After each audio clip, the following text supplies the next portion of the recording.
ने पार्टी तर्जुमान वीरेंद्र सिंह सोनू की रिहाइशगाह पर कारकुनों से खिताब के दौरान कहा कि उनके तमाम उम्मीदवार जिन्होंने एमएलए के इंतखाबात में हिस्सा लिया था अब कारपोरेटरों के इंतखाबात में हिस्सा लेंगे। मुफ्ती ने कहा कि महात्मा गांधी जैसे लीडरों ने सेकुलरिज्म के लिए अपनी जानें कुर्बान की, लेकिन मौजूदा दौर में ऐसा लगता है कि वो हमें 1947 की तरफ घसीटा जा रहा है। उन्होंने कहा कि संभल में गोलियां मारकर लोगों को हलाक किया गया और कोई बात करेगा तो उसको जेल में डाल दिया जाएगा।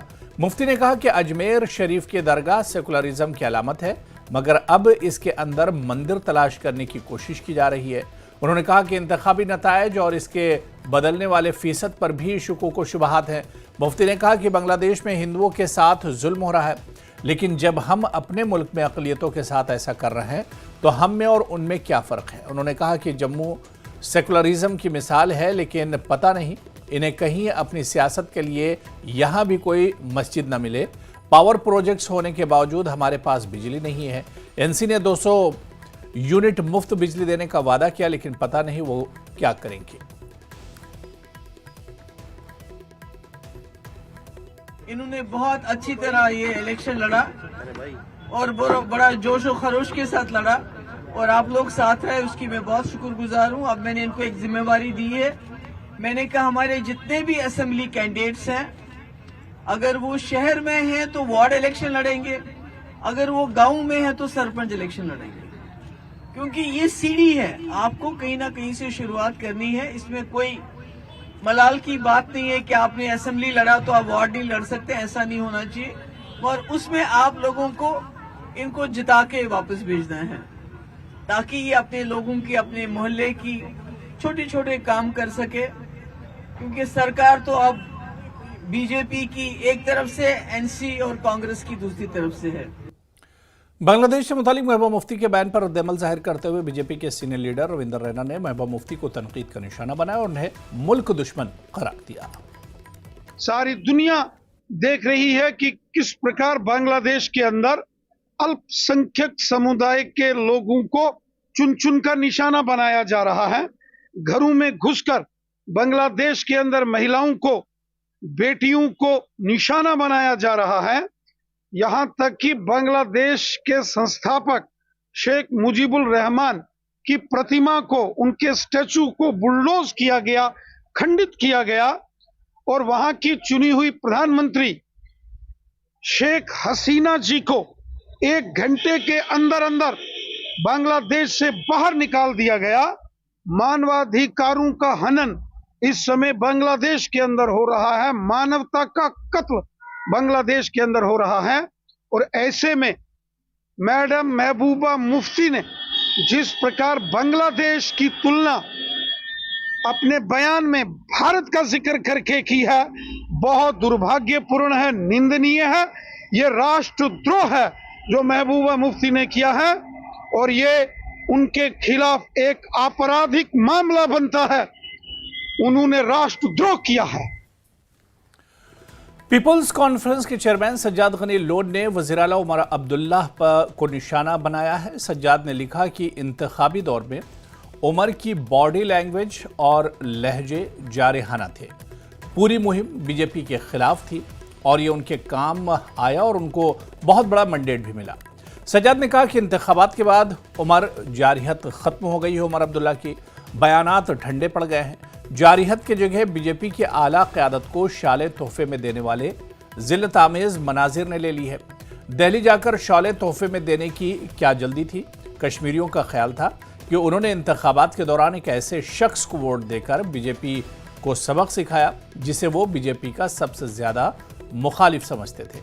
सज्जाद ने लिखा कि मगर असल में शॉल ओढ़ने के हथियार डालने के मनाजिर का मतलब यह था कि बीजेपी ने ही हकीकत में कश्मीर के लोगों को सबक सिखाया।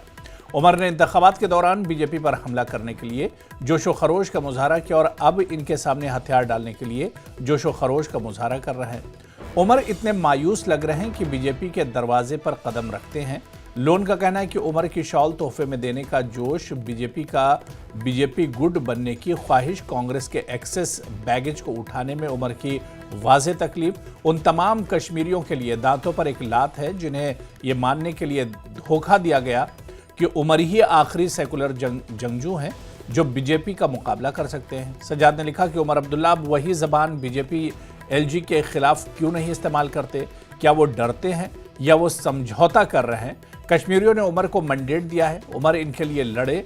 लोन कहते हैं कि कोई दिन ऐसा नहीं गुजरता जब मुंतखब हुकूमत को कमज़ोर न किया जाता हो। अब 2 मुलाजमीन को बर्खास्त कर दिया गया और एक बार फिर उमर अब्दुल्ला खामोश हैं। लोन कहते हैं कि उमर में दहली से लड़ने की हिम्मत नहीं है, लेकिन वो कश्मीरियों से लड़ेंगे और सज़ा देंगे जो वो कई दहाइयों से कर रहे हैं। लोन के मुताबिक कश्मीर की तबाही और इनकी शिनाख्त के खात्मे में उमर अब्दुल्ला के बेस्ट बेट हैं।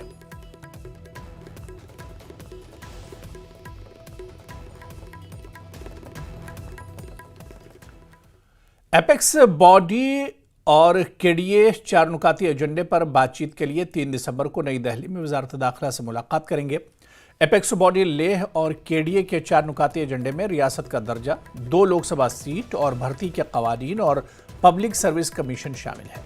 लद्दाख में 2019 के बाद से कोई गजेटेड पोस्ट पर भर्ती नहीं की गई है, क्योंकि वहां कोई गजेटेड भर्ती के उसूल नहीं बनाए गए हैं। अब गजेटेड पोस्ट के ख्वाहिशमंद इस बातचीत के दौरान इनके मसाइल के हल के लिए पुरुम्मीद हैं। गजेटेड उम्मीदवारों में से एक और साबिक सदर और लद्दाख बेरोजगार यूथ एसोसिएशन तुंदुप ने इस हवाले से अपने ख्यालात का इजहार किया। दिसंबर जो एक मार्च एक एंटिसिपेटेड यहाँ पे टॉक्स होने को है 3 दिसंबर को लेके 3 दिसंबर को, तो यही एक्सपेक्टेशन स्पेशली लद्दाखियों के अंदर कि या इससे कुछ ना कुछ हमें एक सॉल्यूशन अच्छी जो लद्दाख के जो 4 जो कंटेंशियस डिमांड जो है उसके ऊपर एक कुछ अच्छे एक वातावरण में कंड्यूसिव एनवायरनमेंट में इनके ऊपर बातचीत होने का एक बहुत हमें एक्सपेक्टेशन है। तो चाहेंगे तो हम being a youth of the Ladakh हम चाहेंगे कि रिक्रूटमेंट के जो मसले पे कहीं ना कहीं एक इसके ऊपर एक सोल्यूशन निकलने का जो वही हमें एक होप है कि चाहेंगे कि एक अच्छा हो लद्दाख के जो फ्यूचर को लेके, क्योंकि हमने काफ़ी अरसे से हमने इतनी जो एक समय से संघर्ष करते हुए आज तक आए हैं, तो हम चाहेंगे इसके ऊपर एक अच्छा सा अच्छे वातावरण में पॉजिटिव इन्वायरमेंट में इन चीज़ों के ऊपर एक अच्छे से सोल्यूशन निकलेंगे आएंगे। यही एक हमारा जो एक आशंका है सारे लद्दाखी यूथ के अंदर हो, ताकि पूरे लद्दाखी निवासी के अंदर यही है। दिल्ली में रहने वाले 1800 कश्मीरी पंडित खानदानों को माली बहरान का सामना है। दिल्ली हुकूमत के महकमे रेवेन्यू से मिलने वाली रिलीफ गुज़िश्ता 7 माह से रोक दी गई है। कश्मीरी पंडितों का कहना है कि रिलीफ रोकने की वजह से इन्हें काफ़ी माली परेशानियों का सामना है। कुछ कारकुनों का कहना था कि एक तरह से आधार की तस्दीक और तरीक़ेकार जम्मू में अपनाया गया है, वही तरीक़ा दिल्ली में भी अपनाया जाना चाहिए। सर हम कश्मीर से हैं, श्रीनगर से 8 महीने हो गए सर, पैसे नहीं आ रहे, तो बहुत दिक्कत हो रही है। रेंट पे रह रहे हैं सर। आप कहाँ पर रहते हैं और किस तरह की दिक्कत होती है? कितना ज़रूरी था ये रिलीफ आपके लिए? सर ये बहुत ज़रूरी था। हम वीकली बाजार लगाते हैं, पटरी लगाते हैं, उसमें खर्चा पूरा नहीं होता सर। 8 महीने से ये ऐसा बंद हो रखा है। मेरे हस्बैंड जो हैं कोविड के टाइम से वो भी कुछ नहीं कर पा रहे हैं, तो मेरे को भी बच्चों की फीस देनी है, मकान का किराया देना है, और सब जो सामान निकाल के बाहर रखते हैं, कहते हैं जी तुम लोग खाली करो, पैसे नहीं है। बड़ी मुश्किल से हाथ जोड़ के उन लोगों को बोल रहे हैं हम लोग, जे कोई नहीं, हमारा अब हो जाएगा, कल हो जाएगा, ऐसे हो जाएगा, कोई बात नहीं। तो अब वो कितने तक कोई भी इंसान है, कब तक मदद करेगा हम लोगों की? देखो ऐसा है कि ये प्रॉब्लम जो है हमारी सबकी है, और ये 30 साल से चल रही 30 साल से ये प्रॉब्लम चल रही है कि हमारे को रिहेबिलिटेट कर लो, कि हम अपने ही देश में से बेघर हो गए हैं 30 साल से। और उसके बाद मैं कह रहा हूँ कि सबसे बड़ी जो हमारी जो दिक्कत है जो है कि हमारे एक ही दिक्कत हो रही है कि हम देशभक्त है, हम देशभक्त कश्मीरी पंडित देशभक्त है, इसीलिए हमारे को ये प्रॉब्लम आ रही है। दिक्कत ये पहले से नहीं थी, सब कुछ ठीक था, लेकिन कुछ 4 साल पहले जम्मू कश्मीर में एक लॉ पास किया गया, एमनेस्टी दी गई है वन टाइम लोगों को, कि वो जो पीछे कुछ गलतियां हुई है, कुछ एंट्रीज़ में गलतियां हैं, उनको वन टाइम एमनेस्टी मिली थी, वो इम्प्लीमेंट की गई और सारा कुछ वहाँ पे स्मूथ हुआ। लेकिन वही चीज़ दिल्ली में नहीं हुई, जबकि वो दिल्ली में भी होनी चाहिए या हर जगह होनी चाहिए, क्योंकि वो उन लोगों पे एप्लीकेबल है जो जिनकी सर्कमस्टेंसेस सेम थी। देखिए सर, ये कम से कम लगभग मुझे जो लगता है 1800 से प्लस हैं, 1800 और 2000 के बीच में है, इतनों को रिलीफ मिलता है। ये फैमिलीज रजिस्टर्ड है दिल्ली अथॉरिटी के साथ यहाँ पर दिल्ली में। लेकिन एक दूसरा सवाल ये है, ये जो रिलीफ मिलती है क्या ये काफ़ी है? बिल्कुल काफ़ी, क्या इसको बढ़ाया गया? बिल्कुल काफ़ी नहीं है। अभी पीछे जब मोदी जी गए थे जम्मू में, उन्होंने एक रैली में भी कहा था इलेक्शन से पहले कि हम अनाउंसमेंट करेंगे रिलीफ अमाउंट की। वो अनाउंसमेंट भी आज तक हुई नहीं है। अब दूसरा पार्ट ये है कि अगर वो अनाउंसमेंट भी नहीं हुई, लेकिन हमारा जो बेसिक चल रहा था 13,000 वाला, वो भी तो रोक दिया इन्होंने। जो हमें पर्सनली फील होता है, जो ये गवर्नमेंट्स हैं एक डेलिब्रेट साइलेंस लेके चल रही है हमारे इश्यूज़ के लिए। जब भी हम कोई समस्या इनके सामने रखते हैं, ये साइलेंट हो जाते हैं, ये जवाब नहीं देते हैं। प्रॉब्लम वहाँ पे आती है। पुलिस कांस्टेबल के 4,000 असामियों के लिए 5.5 लाख उम्मीदवारों ने तहरीरी इम्तिहान में हिस्सा लिया। उम्मीदवारों में काफ़ी खुशी देखी गई। बेरोजगारी पर काबू पाने के लिए एक अहम इक़दाम में हुकूमत ने जम्मू कश्मीर में पुलिस कांस्टेबल के 4,000 असामियाँ पुर करने के लिए इम्तिहान शुरू कर दिए हैं। सरहदी इलाकों के उम्मीदवारों में भी खुशी की लहर दौड़ गई। ख़वातीन उम्मीदवारों ने भी इस इम्तिहान में बढ़ चढ़ कर हिस्सा लिया। तो खुश होते हैं और चाहते हैं कि जितनी ज़्यादा रिक्रूटमेंट मिलें, क्योंकि जो बॉर्डर एरियाज़ के लड़के होते हैं वो डिफेंस में जाना बहुत पसंद करते हैं। उनको मतलब चाहे आर्मी की रिक्रूटमेंट हो, पुलिस की हो। और इस तरह हम जो गवर्नमेंट बनी है तो हम इससे होपफुल हैं कि ये नई रिक्रूटमेंट्स बॉर्डर एरियाज़ के लिए देंगे, चाहे वो पुलिस हो, आर्मी हो। तो हम गवर्नमेंट से काफ़ी होपफुल हैं। सवाल है यहाँ पर 4,002 पोस्ट के लिए 5.5 लाख एस्पिरेंट्स ने जो है अप्लाई किया था। यहाँ पर ये अंदाज़ा लगाया जा सकता है कि JNK में कितनी बेरोज़गारी है, अनएम्प्लॉयमेंट है। और ये जो सारे बच्चे जो ये एस्पिरेंट्स जो हैं वेल क्वालिफाइड थे, सारे प्रिपेयर करके आए थे। और हमें उम्मीद थी कि पोस्ट जो है थोड़ा बहुत कम थे, लेकिन हमें उम्मीद है कि इससे आगे जो ये रिक्रूटमेंट जो है ये जारी रहेंगे और दोबारा इन अपकमिंग डेज में और कोई रिक्रूटमेंट हो जाए, जिससे ये बेरोज़गारी है इसमें थोड़ी फ़र्क आ जाएगी। और अगर बेरोज़गारी की जो परसेंटेज देखी जाए तो JNK इस टाइम जो है नंबर 1 पे आ रहा है। हम ये चाहते हैं कि जो 19,000 हमारे कैंडिडेट हैं उसमें से हमने 10,000 के लिए यहाँ 41 सेंटर कायम किए हैं, जिसमें 30 हमारे सरकारी हायर सेकेंडरीज हैं, कॉलेजेस हैं और 11 हमारे प्राइवेट हायर सेकेंडरीज हैं, उनको भी हमने। पहला आलमी पैरा ताइक्वांडो कांसी का तमगा जीतने वाली रंजन यूरोल का लेके बिहार हवाई अड्डे पर पहुंचने पर शानदार इस्तकबाल किया गया। इनके वालिदैन, रिश्तेदारों और दीगर मेहमानों ने लेह में इनका पुरतपाक इस्तकबाल किया। उन्होंने इसकी कामयाबी के लिए इनको रिवायती स्कार्फ पेश किया। रंजन ने बहरीन में पहली आलमी पैरा पॉम्स ताइक्वांडो चैंपियनशिप में कांसी का तमगा जीता है। उन्होंने न सिर्फ लद्दाख का नाम रोशन किया है बल्कि आलमी सतह पर हिंदुस्तान के कद को भी बुलंद किया है। इस अजीम बैनुल-अक़वामी इवेंट में हज़ारों शायकीन को मशहूर किया है। इस बावकार चैंपियनशिप में 5 बर्र-ए-आज़मों के तईं ममालिक की नुमाइंदगी करने वाले 140 एथलीट्स ने शिरकत की। रंजन का ताल्लुक करगिल के बोधखरभू गाँव से है।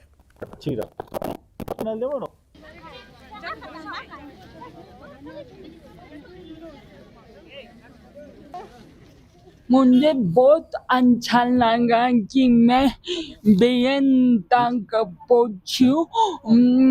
मुझे पहले मैंने चंडीगढ़ में नेशनल खेला मार्च में, फिर उसके बाद मैंने नवंबर में पंजाब यूनिवर्सिटी, फिर मैं अभी BN में खेला।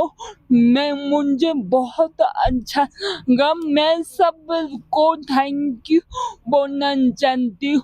LNG सब MB सब LCC and Kargil CC youth service and sport officer और मेरे माँ पापा, मेरी पूरी फैमिली और मेरी पूरी जगह से मैं बहुत थैंक यू हूँ, क्योंकि उन्होंने मुझे सपोर्ट किया। मैं आज इस मौका में पहुंची हूँ। Thank you so much all of you.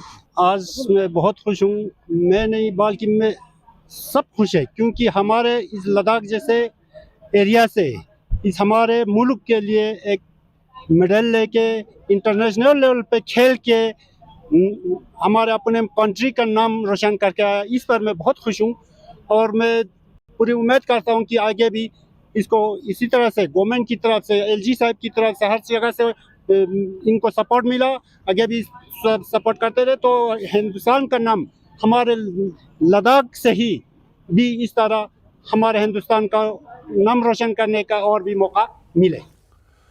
Jammu Kashmir development foundation की जानिब से डांगरपुरा, पदगामपुरा, अवंतीपुरा में मुनक्किद Abul Kalam premier cricket league अख्ताम पजीर हो गई। फाइनल मैच यूनाइटेड स्टेट्स डांगरपुरा और MVS पदगामपुरा के बीच खेला गया।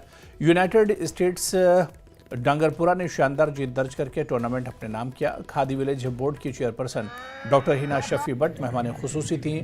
DIG CRPF Alok Awasthi, foundation के chairman Bilal Ahmad Parray, general secretary Nisar Ahmad Bhat मौजूद रहे। हज़ारों की तादाद में लोग इसे देखने के लिए आए।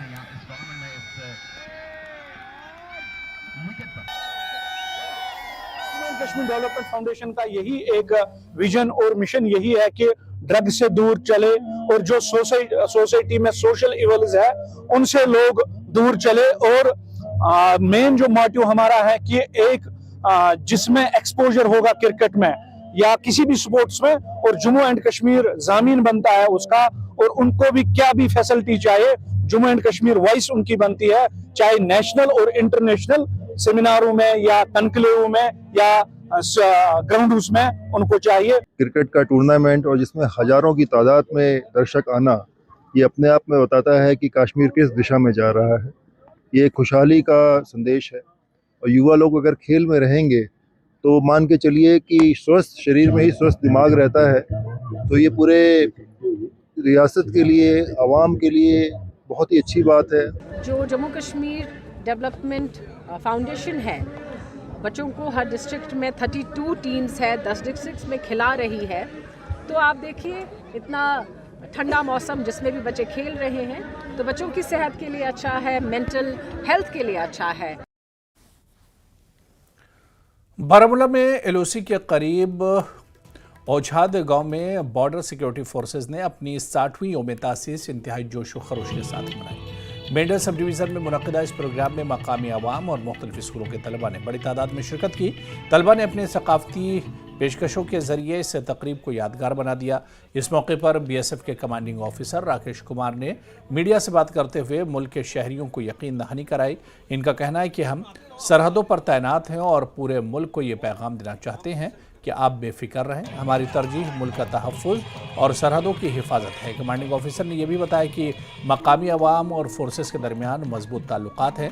इनका कहना है कि ये तकरीब अवाम और फोर्सेस के दरमियान एतमाद और हम आहंगी की अलामत है। प्रोग्राम में बड़ी तादाद में मकामी लोगों ने शिरकत की और BSF के जवानों के साथ मिलकर इस दिन को ख़ास बनाया।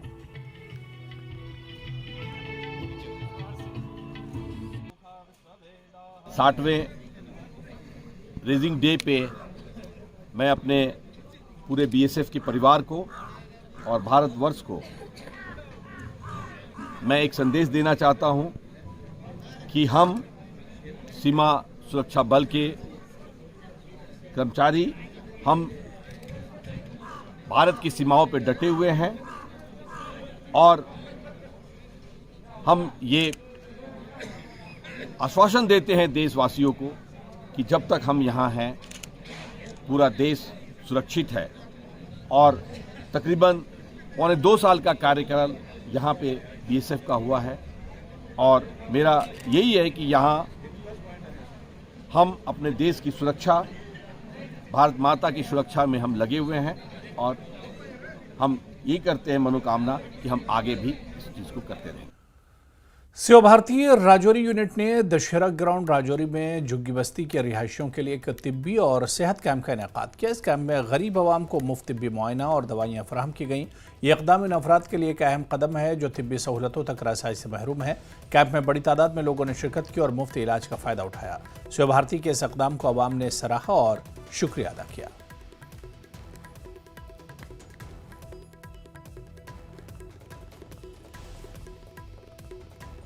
की है यहाँ पे कि राजौरी के जो पिछड़ा वर्ग है, जो नेग्लेक्टेड वर्ग है, वांछित वर्ग है स्लम एरियाज में, जो कि शायद अपनी दिहाड़ी छोड़ के अस्पताल, यहाँ से 4 कदम पे ही अस्पताल है, बट वो अपनी दिहाड़ी छोड़ के अस्पताल नहीं जा सकते। तो हमने ये प्रयास किया है कि क्यों ना हम उनके दरवाजे तक आए।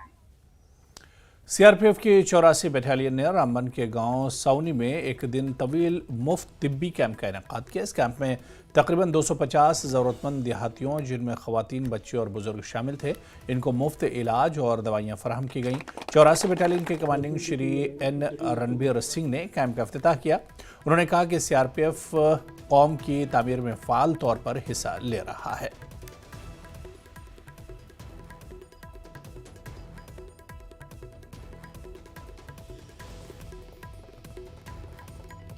चाहते हैं कि लोगों की सेवा करने के लिए बिना लोगों का सपोर्ट का सेवा देना उतना आसान नहीं है। लोग हमको सपोर्ट करेंगे तो हम अच्छी तरह से इनको सेवाएं दे पाएंगे। तो उसी सिलसिले में ही इसी तरह का प्रोग्राम चलाए जाते हैं।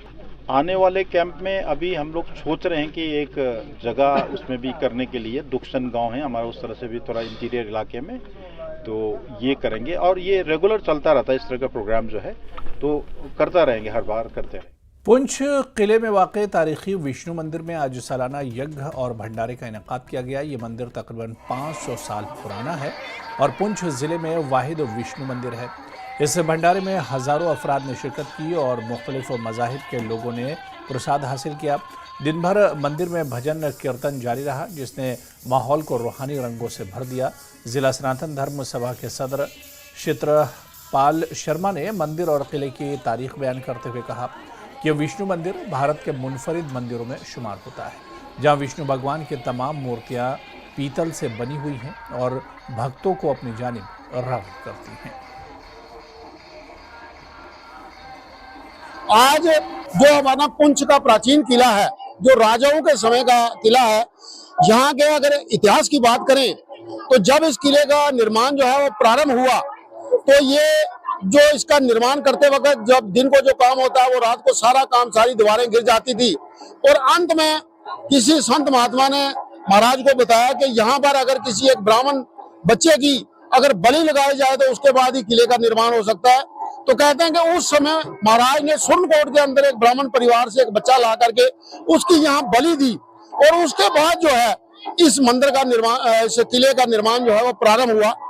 यानी अगर विशेषता से सोचा जाए तो इस किले के अंदर जो है 3 मंदिर जो है वो स्थापित थे। यहाँ पर श्री हरि विष्णु भगवान जी का मंदिर जो है इसका निर्माण किया गया और बड़ी प्रसन्नता की बात है कि ये लगभग 500-600 वर्ष पुराना मंदिर है। और यहाँ पर जो महाराज द्वारा उस समय राजाओं के द्वारा जो मूर्तियां स्थापित की गई, वही जो मूर्तियां हैं वो आज हैं। मैं आपको ये भी बताता चलूं कि अपने पूरे भारतवर्ष के अंदर विष्णु भगवान के कुल मिलाकर 3-4 ही मंदिर हैं और इस किला मंदिर की सबसे बड़ी विशेषता है कि यहाँ पर जो मूर्तियां हैं वो पीतल की मूर्तियां हैं। तो चलिए इस बुलेटिन में भी फिलहाल इतना ही। आदाब।